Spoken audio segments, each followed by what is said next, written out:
You ask Tiger to solve. This deals with linear equations with one unknown. The final result is x equals 26/5. Let's solve it step by step.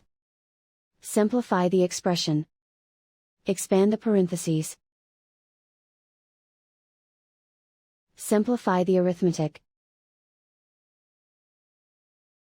Group all constants on the right side of the equation. Subtract 13 from both sides. Simplify the arithmetic.